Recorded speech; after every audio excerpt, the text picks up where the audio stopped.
horta xasan sheekh maxamuud ah xushay xamze ee Soomaaliya maxay horta aan afrid magaca jiri nima waxa la yiri sheey hebel go'aan soo saaray asuuri anu soo kamid maahay ma aanan joogin horta Soomaali ma soo xulan wiilkan miskiinka oo lagu hadheere xasan xushay laba caalamka meelay ka jirto male madaxweynaha wasaare isjaalinay naag manxiisa maahan xisaaba la isku haysta waa lagu doodayaa aaraa ikhtilaaf muslim sunna waaye ra'yigoo la isku qabto sunna waaye qofka bini aadanka waa inuu gardarro ka qaban karaa nin dhintay oo daarad korka laga saarad aniga ii sheegay ii kaadiniyo weer Allah ku siiyay midda kale wixii maanta dhacay xasan 12 sano Soomaaliya hortaagan yahay Axmedna 12 sano ma kala badno ninka Soomaali hoojiyay oo annaka noojiyay oo 10 kun oo qof dhibaateeyay oo dalkii qaraabo ka dhigay oo safaaradihii jufadiisa u magacaabay Axmed safaarad ogaadeen oo magacaabin أحمد أهرمد بيد وقادر أمم مقعابن أحمد مقالة مقدس دبكي جوجي ما برك عن كوي كسماي جوجينا هذا وحجاب برك عي حتى قار وحبال اللي هنا أحمد أوغادنك واحد الواد اللي حسن أبقال كدل أبقال مدلو نيو مركب عن كارنا وعنك سمام الجبلات واي كرو كفينا دلك هدي حسن وحبوبة أسنو وبوبة وذوقين هدو أردا من لبي 10 سنة دلك جوجان حسن إيه أحمد إنها مركب حسن كو أركتي أحمد كو أركتي حسن كو أرك أو عدالة سماء نقولنا كل عدك تهاي sidoo kale waxaan rabaa inaan ku dhaho 19 siyaad barnaamijkii la baxshay dalku horumar u gaaray telefoonada lagu hadlaa netka lacaba korontada firiya wadanka dhismay aniga hadaan habar gidir ahay saddex ceela ay qodneen anigoo dhan 5 kun oo ceela saaka ay qodan aniga hadaan habar gidir jaamacad ma lahayn war ceela 10 jaamacadood leh beenad aaminsan dalkii waa laga hal su'aal ku weydiinaya dhamay dictatorkii waa laga reestay beenha sheegin dalkan wuxuu leeyahay anteenooyin internet oo Afrika ka sareeyo Kenya ka horumar fiican ee korontada iyo telefoonada dalka naga jaamacadu waa xagga haro shabaab iyo qawaariijana soo dhex gashay ma ahane siyaad bar looma darsan dadkii lacagay heleen lacagtii halka gacan ku jirtay ee halkan uu haystay waa laga gudbay 200 kun oo milyan soo baxay si kala dhibaato noogu dhacday ma aha siyaad bar looma bukoon ma jeerteen dekaday dhisteen kaligood مسؤول كي ود بقول برنا واسميستين كبريانا واسكور ساريان مقالة اللي هي بوساسو كنتم هنا غرفة دقيقة ساكنة فيسبوك يقدرك في رسالة بقول كي شواي هل مليون غرفة دقيقة نيروبي اللي فعتها marka dalkii waa kala kacay xisaabtii waa isbadishay baashi gacan halka meel ka rinad waa isdaaftay marka dhanka hal dhinac ka fiirisay dhinacyadan in laga fiiriyo la rabay waana ku soo celiyay dalkuna maamul goboleed waaye madax ka talis maaha madaxweynaha ra'iisul wasaare isjecalna waa dambanimo wuxuu yiri hiblay waa haystay waxay tiri rasuulkay amaantu rasuulkeeni asuuri war codkeena ila maqlaaba dambiyaha madaxweynaha ra'iisul wasaare inay isjeclaadana dambiyaba waa inay xisaabtamaan cid buu matala dalku waa power sharing wala kala shakisan yahay daarado wakiil ka yahay cidii daaroodaheed sharta madaxweynaha inuu ka nabad geliyo shartiisana ka nabad geliya la rabay Axmed Madoobe soo saartay ninka ku noqday labada nin waa 12 sano haddaadan ogaadeen hanku nacay labada nin waa ninba meesha soo jooga Axmedna waa ka shariyay Xasan Sheekh Maxamuud 20 safiir abgaal haysta 20 safiir iyo wakiilo xil dalkan wuxuu laan asaga qaatay minishiibu iyo cashuuran asaga qaatay haddii la leeyahay marka cadaalad xumana Xasan iyo Axmed waxa cadaalad xun Xasan cadaalad xun waxay Axmed Kismaayi kaliya jooga deynta adduunka laga soo qaado Axmed wax ku lahaa oo anigu aan wax ku lahaa oo Axmed dariga ashigiisa wax ku lahaa oo saaqay wax ku lahaayeen Xasan kaligiisa qaatay hubkii Soomaaliya cuna qabateento laga qaaday ma abgaal laga qaaday soo nuri wada wax kuma lahayn ma la siiyo aniga ma liigayo habargeeran hay qaybtay la siiyo isaaq ma la siiyo ma jartay ma la siiyo niyo dadku waxay wada leeyihiin inta la dhuumatay ninkii la dhuufta dheeb shirka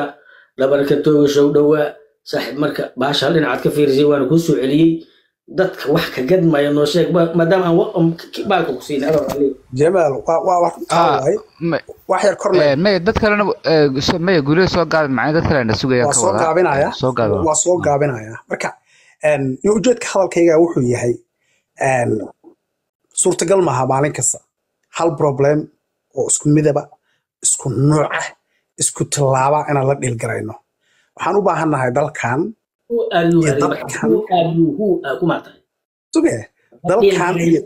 dalkan iyo dadkan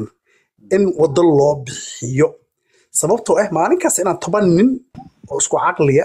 isku dhaqan ah inaan ma sanad kasta la dagaalano dadka Soomaaliyeed iyo dalkaba suurtagal uma ahan tusaalahan ku siinay مسود وباهي شرع waa ku soo wadaa Jamal ku soo wadaa tusaalahan ku soo wada taliskii 22 sano oo ku leeyahay cadaaladii ay shaqeyso ummadda Soomaaliyeed maalin shamsi ku qaaday xagga idig xasana ku soo haraya Xamse iyo Xamse haddii dhaqankoodu qaldamo oo sidii ninkii hore u dhaqmaan ummadda Soomaaliyeed joogta cadaaladda siinaysa ma garatay marka aniga haydihiniyo waxa ku dhahaa ummadii weysiin ummadii Soomaaliyeed ummadii ugu fiicnada maanta siisay marka aniga haydihin aniga shantaan oday maxaan ku dhahaa shantaan nin maxaan ku dhahaa dadka midba xarag ku xirtay sidii duur joogtii adiga hadaad maamul goboleed leeyahay hadaad maamul goboleed leeyahay maamul goboleed waa leeyahay adiga isma maamul goboleed aan nahaniyo xamarna waad ogtahay xamarna 4 milyan oo wiil 4 milyan oo wiil aan noogu duugan xaqoodana ma aad heliniyo ما يقولوا هلا يقولوا يعني dood naga noqonin Jamaalow dad kale nala saaran dood yani naga noqonin arka ama Xuseen arka mood ka soo bax ama Xuseen korba saaranta Xuseen okay waa mahadsantii niyo horta dooda waa waxba isay u dhici lahaayeen halkaas wadanku maraya marka waxa soo hartay waxa isweydiinta leh waxay tahay dadka Soomaaliyeed ama hawiyaha ahaadeen ama daarood ha ahaadeen ama isaaq ha ahaadeen horta xasan waa xidig ku jira waad ogaanaysaa anaa ku sheegay wuxuu xidig ku yahay xasan Soomaali uma shaqeeyo qabyinkeeda dhameystira wuxuu dhameystirahay ummadda Soomaaliyeed gacantooda sidoo dalka uga bixin lahaa ajnabiga madaxweyne oo ay u shaqeynayaan Soomaali wax ugu ma ool dad baa qabiil ku tiriyo waxay yiraahdaan waa hawiye iyo qabyaalad buu qaba dhibaatada uu hawiye ku hayo cid Soomaaliya oo ku haya ma jirto sababtoo ah daarood iyo isaaqba waa ka nabad galeen shirkiisa ma fahanti laakiin dadka uu dhibaateeyay oo mid meed ku soo qufo iyo mid uu lacag ku qoro iyo mid uu guri ku dulgato iyo mid uu isku diro iyo mid uu dhibaato geliyo nafta qaadi waayay oo dhibaatada ku dhacday waa dadka isagu uu ka soo jeedo dhinac walba marka waxa isagu uu joker ku yahay isagu Soomaali u shaqeynayaan madaxweyne ajnabi ah laakiin wixii Soomaali la oran jiray maanta maxay isu sheegayaan hawiye daarood iyo isaaqba waxba ka hadli maayaan meel cid ay taagan yihiin ana galmudug la Puntland la Soomaaliland la wadankii waa la bixiyay dad aan ka qaadi karin iskana kicin karin buu gacanta u galiyay alfi mac salaama heshiiska Turkiga la yiri badu noo ilaalinaya oo la yiri baarlamaanka waxba fiirinay dudub ku saxiixa waxay maraysaa dulaal badeeni inuu ka noqdo Ethiopia iyo Masarna waaba heshiiyeen wabiga Niil waa lagu heshiiyay ciidamadana waa imaanay hawluhu marka halkaas ay marayaan Jamaalow halka ka furdaami aad ma san dadka la siin doona aad warkaagana wax badan ku noqon maayo balse waxa rabaa hada teenin daarooda hada xasan shatiis kuma soo gaarin haduu qabiil yahana anigu imbaabaashi oday abgaal oo qabiiliya aniga sheegaya afkaaga ma imaan dhehaysid waxaan dhahayna waa aqaan isku soo duub inuu joker malaayo cir ka soo dhacayo halaag yahay waa ninka hadii ilaahay ku leeyahay dib saxarta inta nagu qabtay aniga habar geeray laga dhigay mid jaban iyo mid jiisa marka Soomaalida kale meel waa lagu soo gaarahay annaka meel lagu soo gaarin Turkana sayla degad kama dhisay imaarada ugu horeeya Cabdiraxmaan maxaa dhilay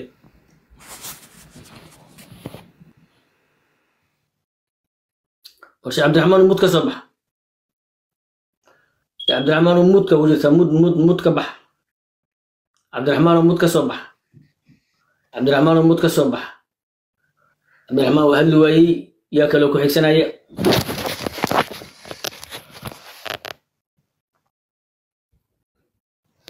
ها السلام عليكم جمال وسلامي هلا مقال من جرا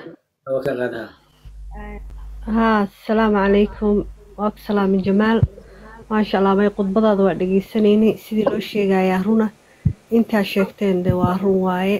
marka wax badan aad dhageystay qodbooyinkaaga hadal dhexdhexaada hadal danta familkiina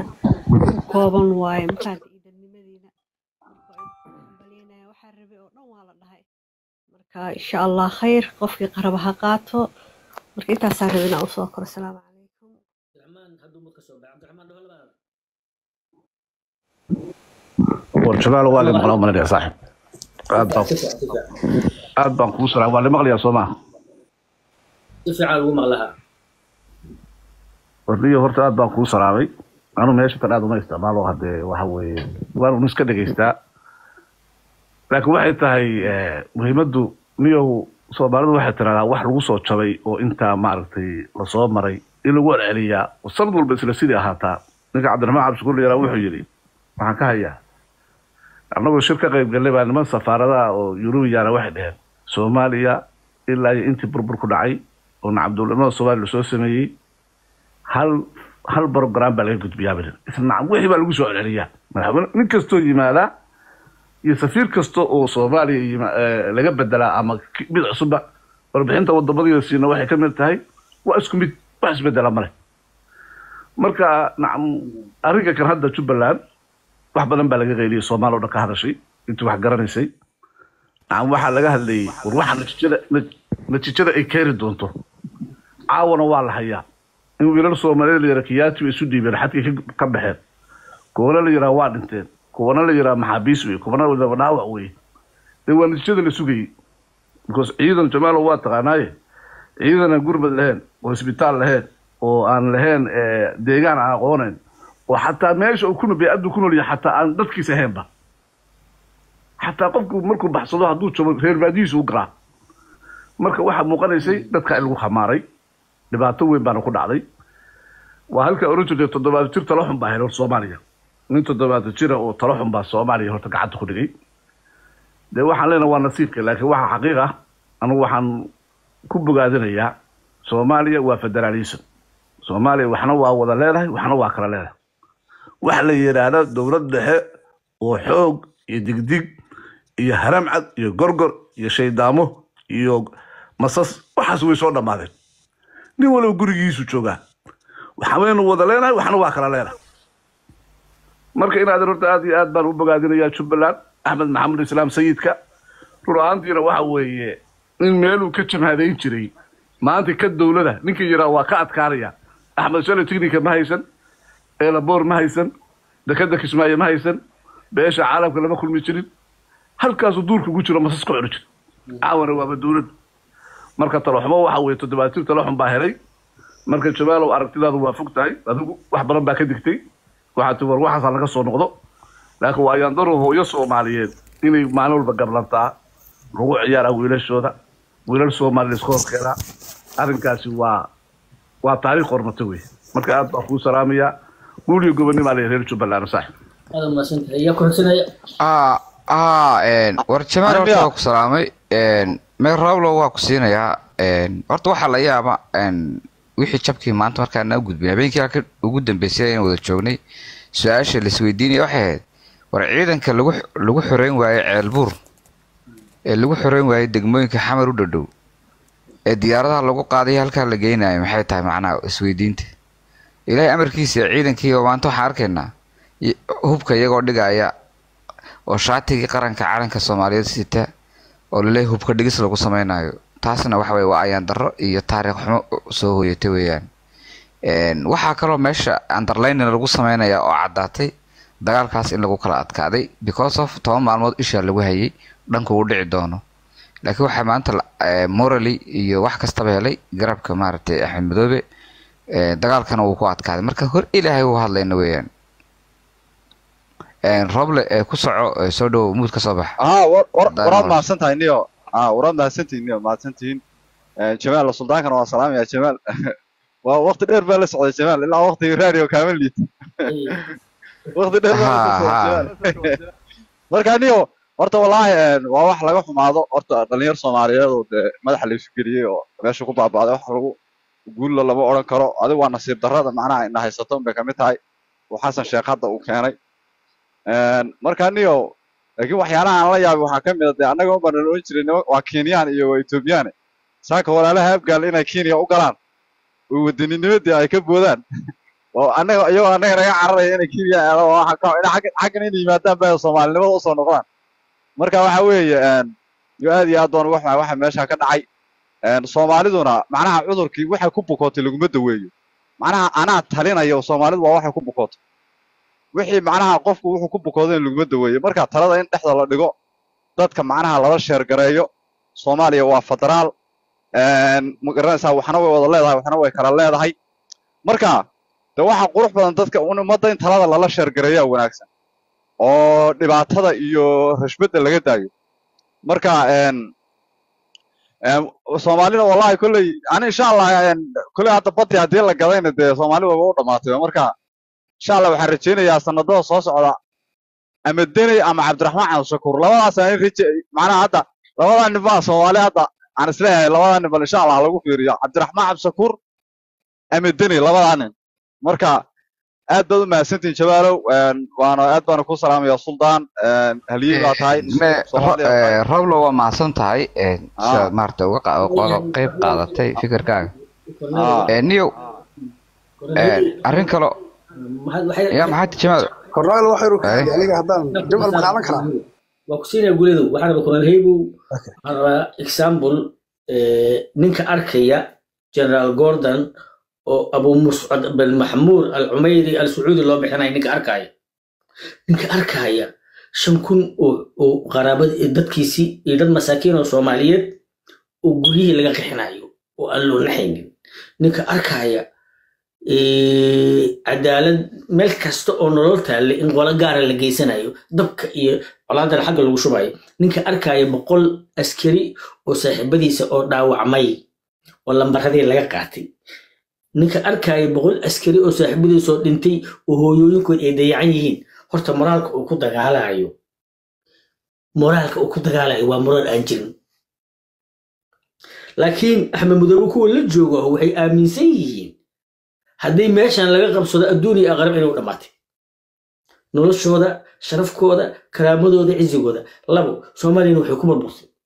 dawlad madax ka nool Muqdisho joogto oo ciidanka gaardiinaya gaadaha isku garaaca aabahaya kamid aha commandos mari jirtay beeshii leejar tarbunk qalbigiisuna ma fiicneen maxaa yeelay 77 oo ka soo jabay lama dalacsin 5 sano ku maqnaa 87 oo baxay 82 oo soo noqday aniga waa ciyaal ah waa garan waay orankan maxuu ah xaafadda soo galay marka waxaan ka hadlaynaa waxay tahay bini aadanka meelaha aan laga taaban waxa kamid ah qof iyo codaan qabanaya sanada ay dhiman magaalada Muqdisho niman u magacaabaya 4 milyan ka badan kuma nool meeshii leeyo Jubbaland magaalada Muqdisho saakin ninkaad u magacaabaysay qof iyo cod maxaa ka wada aqliga dictatorku waa aqli wax lagu cabira aan loo qoon waa aqliga faqriga baaba hooga sida awgeed anu waa ka xumahay wiilasha Soomaaliyeed balse wiilasha Soomaaliyeed loo diraayo meel kasta hadii wiilashaas ciidanka hadii guuleysanayeen ciidanka waxay noqonayaan waxay limid noqonayaan oo bishaar la soo kale oo dadka inta xira godadka ku rida ku tunta waa sida Muqdisho ku sameeyaan sida awgeed problemka jira waxay tahay Soomaaliya illa ay ka hesho in Allah ya'muru bil adli wal ihsan ina cadaalad la helo maahan wax kale kuma fiyobaanayno qofka bini aadanka waxba u sheensara fiir wallahi billahi tallahi waxa la yeebi xilliga Itoobiyaanka Muqdisho la dagaalay wiilal yar yar oo iska faraxsan waxba ma haystaan hubka ma muuqdo iska qoslayaan qanacsiin indhahooda waa cadcadihiin nadaafada ka muuqato waa qanacsiin waa qanaacada horta dagaalku waa qanaacada Axmed Madoobe waa guuleystay Axmed Madoobe kaliya ma guuleysan waxa guuleystay federaalka guuleystay federaalka waxa diida nin baarasayda hadiida geel waxa nacab niman geel lahayn geel waxa boqno gooy niman geel lahayn Soomaalida geelale ee geel isku darsatay waa Soomaalida federaalka madaxda sida awgeed hadaad walaalo federaal lahayn Soomaalinimo ha ku deeqdo laakiin ha colaadinin nin federaal aniga maadaama aan federaal leeyahay waxaan taageersanahay Soomaaliya inay federaal noqoto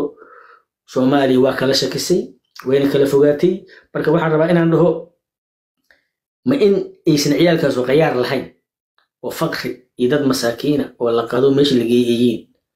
mise in hadda nin kasto ciidan oo Soomaaliya uu ogaado inuusan ciidan u ahayn inuu dictator dadka u laayo hadda dictator dadka u leeysid waa qiimo beelisa dadka ma ku nacayaan tan waxay ka imaan doontaa meelo badan oo Soomaaliya xasan waxaan hubaa inuu Itoobiya boqolkiiba boqol soo dhibay laakiin Itoobiya ku aqaan waa shaydaan beerkay kala baxe waa ku isticmaale marka ugu dambeeyay sida Cabdullaahi gud ku hurday wax dara iyo wax wanaag u sameynaysa mal laakiin waxaan u daynayaa guuleed iyo ragga kale inay sida meestaan warwa dhamaan waa idin salaamay guuleed soo dhow ka soo Jamal Arthurone odayaata ma sha Allah kolbada meeshaan rag badan iskugu imaaday waxa laga hadlayaa dhamaan waa maqlaay marka waxaan rabaa inaan aniga waxaan aaminsanahay ka hadlo anigoo weliba luuqadeeda ilaalin doona habka aan u hadlo oo dadka xajiinta aan ka ilaaliyo marka waxaan kaa rabaa inaada ituurin hadalkayga ma kullaan doono nabba ku tuuray haddaa xataa si kasta oo aad ma ku tuuray ha waa inaad arkaa waay maya fikirkaaad ka hadlay waa lagaaga jawaabaa wax dhiba male fikirkaygaan ka hadli doonaa mudgal maxamed doona oo meelo badan aan taaban doonin horta maanta waxa dhacay waa nasiib darro waaye oo ciidamada dowladda iyo ninka Axmed ah waxa dhaxmaray in wiilal Soomaaliyeed dhibka iyo waraarka maanta ay galaan nasiib darro waaye hasa ahaatee markii la rabo hawl in la qabto oo wax la sameeyo waa in la helaa wado oo qof sacrifice sameeyo maanta wixii dhacay wixii bilow yihiin cadaaladdaasoo ah riyooyinkii la burburiyey ee ummadda Soomaaliyeed muddo burbursanaa isbaarada loo dhiganayay in cadaaladdeedii la helo waa bilow Xamse iyo Xasan ay bilaabi doonaan cid kalena haddii ayaga ay dhammaystiri doonaan cid kaloo ayaga la mida inay dhammaystirto oo waddada ay ku socoto dalkan 21 sano oo wuxuu ugu jiray talis rejiima gacanta cadaaladii lagu qaado ummadda Soomaaliyeed oo u kala harin cadaalad siisay laakiin cadaaladii waxay noqotay mid aan dhammaystirin oo meel dhaxay ku burburtay maanta waxay dhacana taasoo la mid tahay oo ninka la yiraahdo 13 sano oo Axmed fadhiye meesha la yiraahdo Kismaayo dad Soomaaliyeed iyo dal Soomaaliyeed uu go'doon geliyay marka ayadoo sidaas tahay haddana uu rabo in weli sidii ku sii socdo cadaaladda lagu qaado lama dhaafaan ay noqotay shartan hadda socotana oo waxaan u bixiyay aniga qorshe maris madaxweyne kasta oo imaada prime minister waxaa hoos laga soo geliyaa qorshe maris oo berri markii la rabo in hawl la qabto sida kale iska dhiga isbedela nooc kala noqda maanta prime minister ka jooga wuxuu u egyahay nin aan qorshe maris ahayn oo shaqada ummadda Soomaaliyeed u dhiibatay oo u igmatay raba inuu cadaaladeeyo dalkana naftiisa iyo maalkiisa iyo aqligiisa iyo awoodiisa u hura taas waa meel waxa ku soo haray maamulka Puntland ee raba wax walba ana halleeni intaan ku inaan ku jawaabna rabnaa soo ugu goosano waa soo gabagabay oo dum mara Puntland ma u jeedna annaka Puntland fiir Puntland kuma socdo nin Axmed Madoobe caayo Puntland u jeeda waa ka sare ma rabnee